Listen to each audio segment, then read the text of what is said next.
Voy hari ini, Senin 18 Maret 2024 merangkum dua berita pilihan, antara lain aksi unjuk rasa tolak pemilu curang di depan kantor KPU, lalu ada berita Gubernur DKJ dipilih lewat pilkada.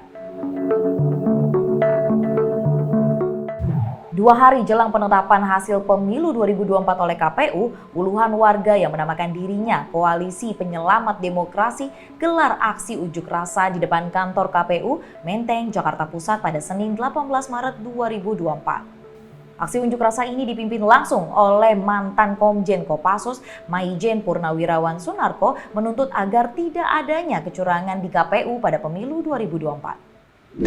Komplotan penimbun pecat Ketua KPU RI. Setuju.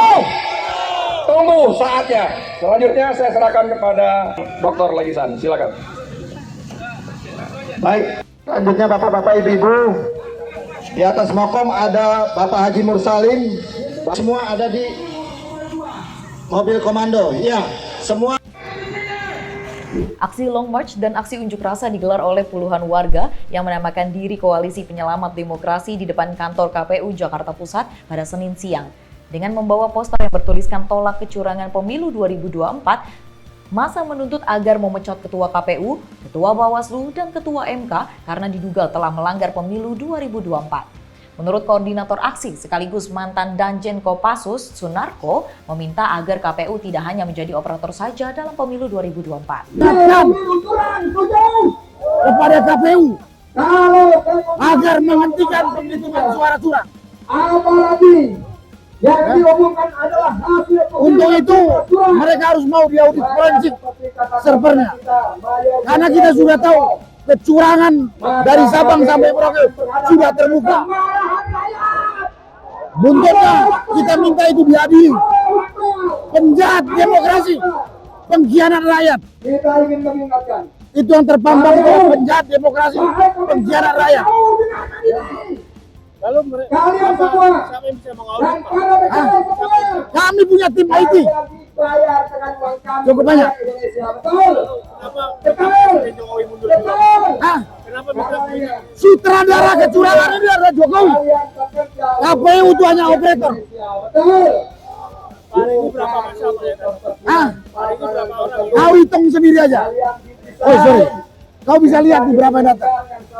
Aksi ini karena adanya ketidakpercayaan masyarakat karena hasil hitungan rekapitulasi suara pada pemilu 2024 diduga adanya kecurangan. Dengan banyaknya aksi unjuk rasa dari masyarakat, apakah pemerintah tidak gerah dengan situasi politik saat ini?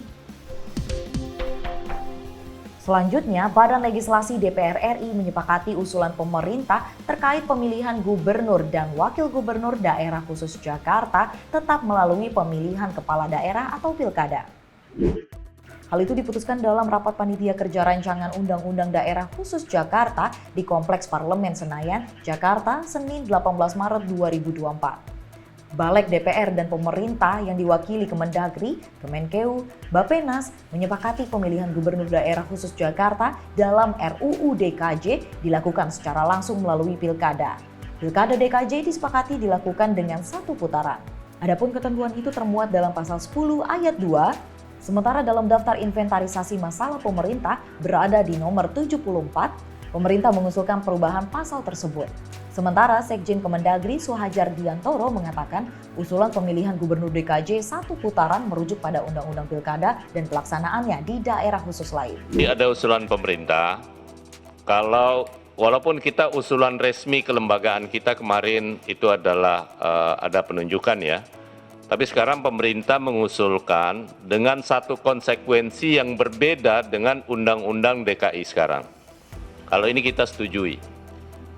Yang pertama adalah di Undang-Undang DKI sekarang, pemenang pilkada itu sama dengan pemenang pilpres, 50+1.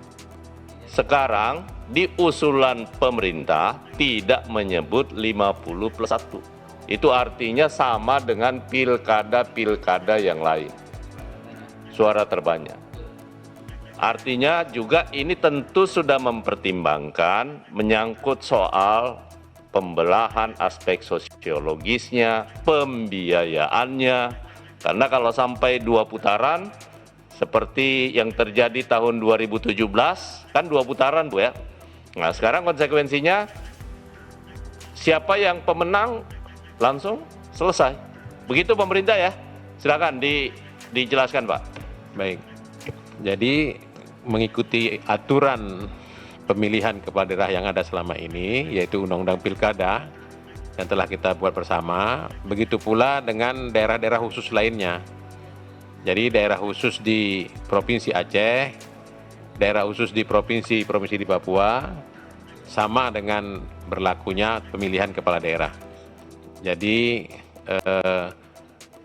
satu kali pemilihan, pemilik suara terbanyak adalah pemenangnya. Terima kasih pimpinan. Setuju ya? Ya? Setuju? Setuju? Meski status kota Jakarta tak lagi menjadi ibu kota, tetapi kepala daerah tetap dipilih langsung oleh rakyat. Pemirsa Voi setuju nggak dengan kebijakan ini? Demikian Voi hari ini. Nantikan berita selanjutnya dengan subscribe YouTube Voi.id dan jangan lupa untuk follow Instagram dan TikTok Voi.id. Sampai jumpa.